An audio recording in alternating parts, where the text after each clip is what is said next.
Hello दोस्तों, कैसे हैं आप सब। मेरा नाम है कृष्ण मोहन शर्मा और आप हैं हमारे यूट्यूब चैनल पे। तो पिछले काफ़ी दिनों से मेरे पास काफ़ी बच्चों के मैसेजेस आ रहे हैं कि भैया करंट पॉलिटी के टॉपिक्स बता दो, करंट पॉलिटी के टॉपिक्स बता दो। तो सबसे पहले मैं थोड़ा इंट्रोडक्शन दे देता हूँ जिन बच्चों को नहीं पता कि ये करंट पॉलिटी क्या होती है। तो बेसिकली करंट पॉलिटी पॉलिटी का वो पार्ट है जो सारा साल चर्चा में रहता है।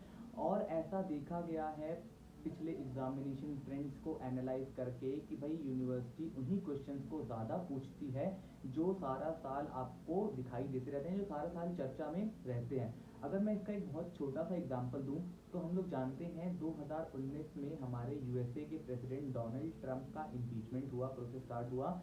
एंड क्योंकि हमने ये काफ़ी बार देखा, तो इस बार बहुत ज़्यादा चांसेस हैं कि यूनिवर्सिटी आपसे पूछ दे कि भाई इंडिया के प्रेसिडेंट के इम्पीचमेंट का प्रोसेस क्या है, या इंडिया के प्रेसिडेंट का इम्पीचमेंट कैसे होता है, या फिर कॉन्स्टिट्यूशन का कौन सा आर्टिकल उसको गवर्न करता है, या कौन कौन इम्पीचमेंट इनिशिएट कर सकता है। तो बेसिकली इम्पीचमेंट पे कोई सा भी टॉपिक आ सकता है, तो हमें इम्पीचमेंट इस बार ध्यान से पढ़ना है। तो ये करंट पॉलिटी का वही पार्ट है जो आपसे एग्जाम में ज़्यादा पूछा जाता है। एंड कई बच्चों के दिमाग में सवाल उठ रहा होगा कि भाई इन टॉपिक्स की क्रेडिट वर्दीनेस क्या है। तो भाई ये टॉपिक्स, मैं ऐसा बिल्कुल नहीं बोल रहा कि आपको सिर्फ यही टॉपिक्स पढ़ने हैं।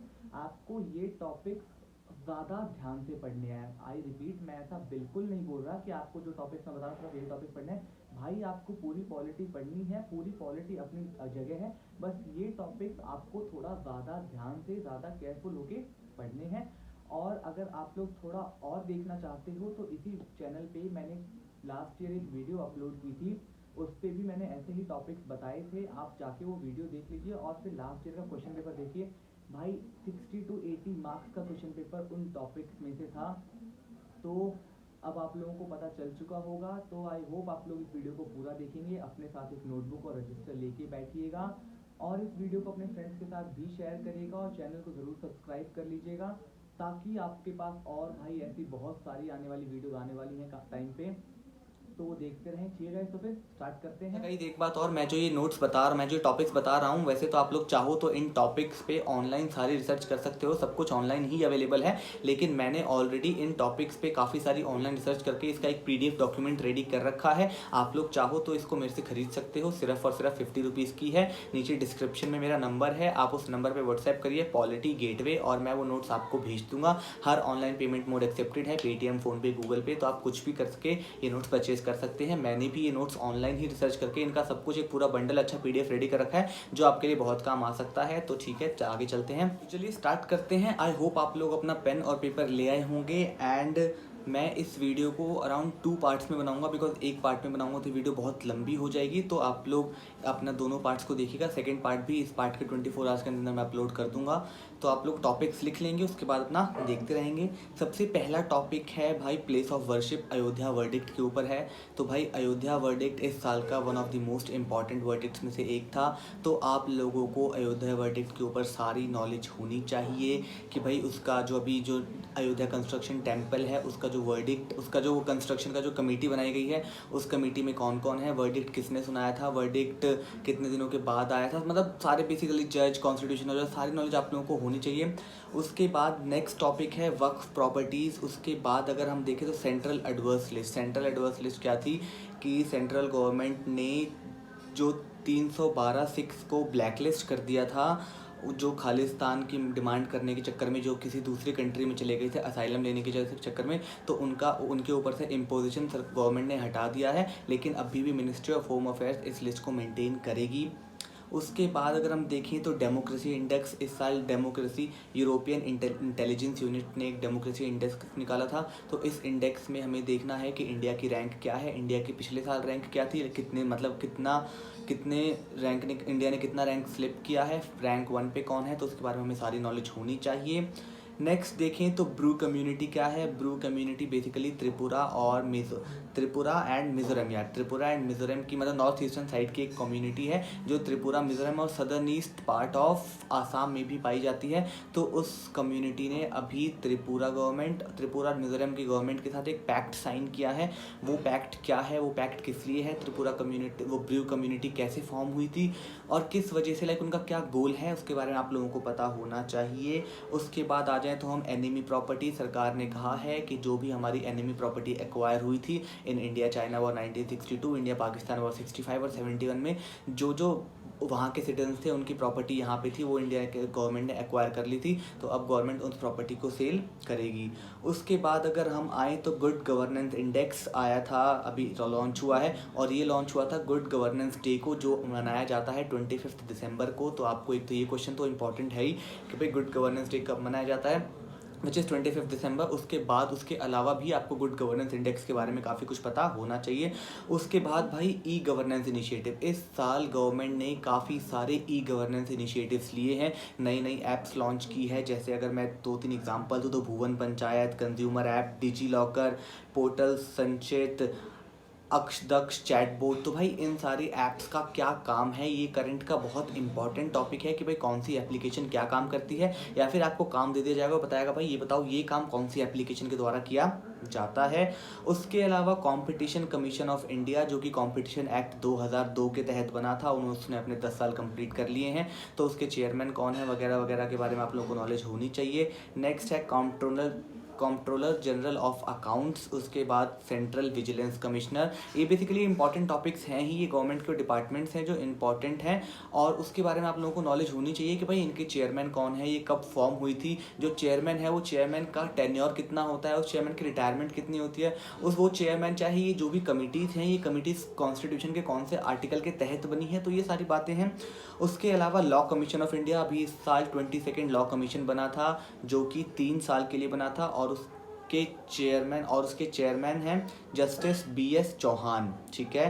तो और चलते हैं लोकपाल के बारे में। लोकपाल में इस साल काफ़ी सारे चेंजेस आए थे। हमारे अभी करंट चेयरमैन ऑफ लोकपाल हैं पिनाकी चंद्र घोष। उसके अलावा और भी लोकपाल के बारे में सारे बताइए, लोकपाल एक्ट कब पास हुआ था और उसके क्या क्या प्रोविजंस हैं, और कॉन्स्टिट्यूशन के लोकपाल क्या करता है। उसके अलावा CAG तो भाई हमेशा से इंपॉर्टेंट रहा है, CAG के चेयरमैन कौन है और वगैरह वगैरह। तो CAG के current controller and auditor general of India है राजीव महर्षि। एंड इसके अलावा CAG को कौन अपॉइंट करता है, उसका टेन्योर कितना होता है, सैलरी कितनी होती है, कौन से आर्टिकल के तहत अपॉइंट किया जाता है, कितने साल उनका टर्म रहता है, ये सब टॉपिक्स आपको पता होने चाहिए। उसके अलावा अगर हम चलें तो नेक्स्ट टॉपिक आता है, बहुत इंपॉर्टेंट टॉपिक है इस बार का, ये कॉन्स्टिट्यूशन अमेंडमेंट एक्ट।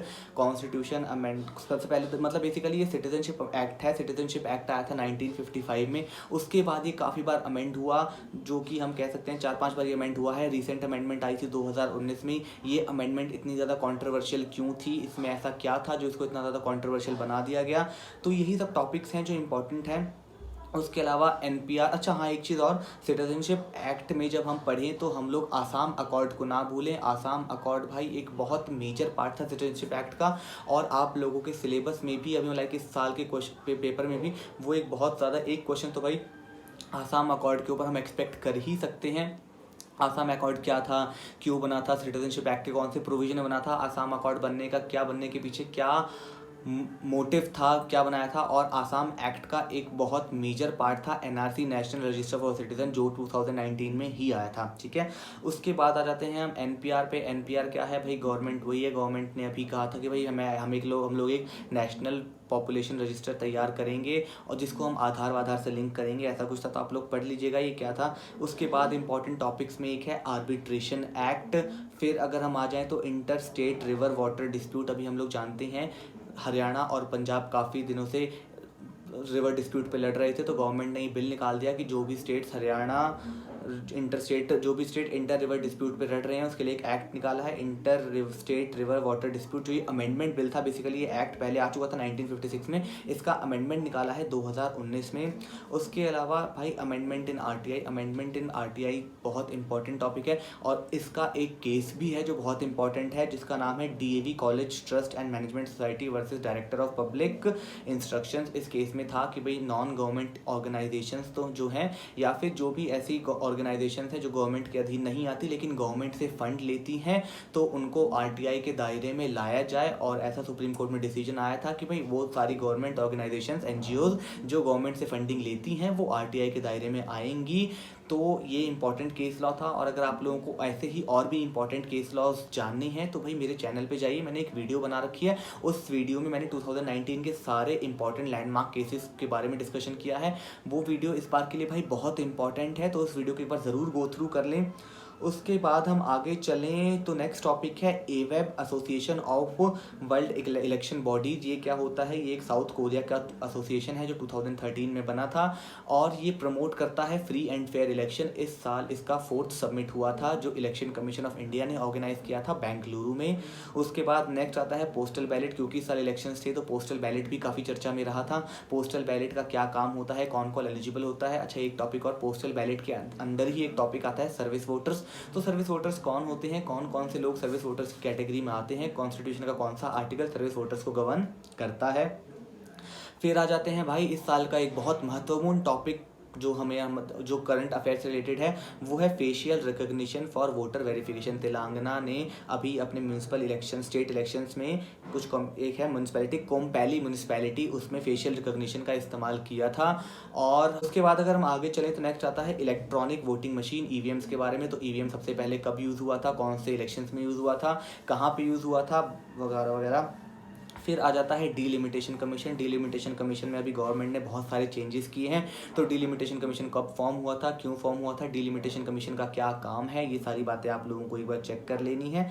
नेक्स्ट है नेशनल पार्टी स्टेटस। अभी हम लोग जानते हैं कि नहीं भी जानते हैं तो जानना चाहिए कि भाई अभी एक पार्टी थी जो कि बेसिकली नॉर्थ ईस्टर्न पार्टी थी, नेशनल पीपल्स पार्टी, जो अरुणाचल प्रदेश, मिजोरम, त्रिपुरा, आसाम, इन स्टेट्स में ऑपरेट करती थी। उस पार्टी को नेशनल पार्टी का स्टेटस दे दिया गया है। इसी के साथ ये पार्टी 8th ऐसी नेशनल पार्टी बन गई है, यानी इसके अलावा 7 और नेशनल पार्टीज़ हैं। तो हमें पढ़ना है कि भाई 7 और नेशनल पार्टीज़ कौन सी हैं और क्या वो होता है कि लाइक किसी पार्टी को अगर नेशनल पार्टी बनना है तो उसके लिए क्या क्या उसके एलिजिबिलिटी क्राइटेरिया देखा जाता है। उसके बाद आता है विटनेस प्रोटेक्शन स्कीम। इसका एक बहुत इंपॉर्टेंट केस लॉ था, Zahira Sheikh versus state of Gujarat. उसमें national protection scheme supreme court ने दिया था। उसके बाद आते हैं क्यूरेटिव पिटीशन। काफ़ी टाइम बाद निर्भया केस में क्यूरेटिव पिटीशन फाइल हुई थी सुप्रीम कोर्ट में। तो हमें पढ़ना पड़ेगा कि भाई सुप्रीम कोर्ट क्यूरेटिव पिटीशन कब कब फाइल कर सकते हैं, क्यूरेटिव पिटीशन किसका राइट है, कौन से केसेस में फाइल होता है, क्यूरेटिव पिटीशन की जुरिस्डिक्शन किसके पास है, एटसेट्रा एटसेट्रा। उसके बाद नेक्स्ट अगर हम आएँ तो अगला topic national legal service authority NALSA. इसने अभी एक अपना विजन 2020 डॉक्यूमेंट निकाला है जिसका नाम है mission access justice to all. तो हमें नालसा के बारे में सब कुछ पता होना चाहिए। फिर अगर हम आएँ तो आ जाता है ग्राम न्यायालय। बहुत आसान टॉपिक है लेकिन अभी इस साल काफ़ी सारे आए हैं कि भाई 114 लॉ कमीशन ने काफ़ी रिपोर्ट्स निकाली है। उसके बाद regional bench of supreme court. Supreme court हम लोग जानते हैं सिर्फ दिल्ली में है। तो एक अभी वाइस प्रेसिडेंट ने एक प्रस्ताव रखा है कि भाई जैसे क्योंकि सिर्फ दिल्ली में सुप्रीम कोर्ट है तो इस अकेला बहुत ज़्यादा भार दिल्ली पे पड़ चुका है, तो सुप्रीम कोर्ट की अलग अलग काफ़ी सारी रीजनल बेंचेस होनी चाहिए। उसके अलावा acting chief justice of India भी इंपॉर्टेंट टॉपिक है। नेक्स्ट है ट्रांसफ़र ऑफ जजेस और provisions related to transfer of जजेस। तो ये वीडियो इतनी ही रखते हैं, इसमें इतने ही टॉपिक्स हैं। आई होप आप लोगों को टॉपिक समझ में आ गए होंगे, और नहीं आए तो मैंने थोड़ा देर से बोला था तो आप इस वीडियो को दोबारा पीछे जाके एक बार देख सकते हैं। एंड अगेन अगर आप लोगों को ये नोट्स चाहिए तो मेरे पास मैसेज करिए व्हाट्सएप पे, पॉलिटी गेटवे आप लोगों को मिल जाएंगे, सिर्फ और सिर्फ 50 रुपीज़ के हैं। तो और पेमेंट पेटीएम कैसे भी हो जाएगी, हर तरह का ऑनलाइन पेमेंट मोड एक्सेप्टेबल है। तो इसी के साथ मैं इस वीडियो को यहीं पॉज कर रहा हूँ। मैं नेक्स्ट पार्ट बना रहा हूँ, वो मैं कल तक अपलोड कर दूंगा। तो स्टे कनेक्टेड, स्टे ट्यून्ड, और चैनल को सब्सक्राइब ज़रूर कर लें भाई, क्योंकि भाई बहुत काम की चीज़ें अभी आप लोगों के पास आने वाली हैं। ठीक है, तो चलते हैं। जय हिंद।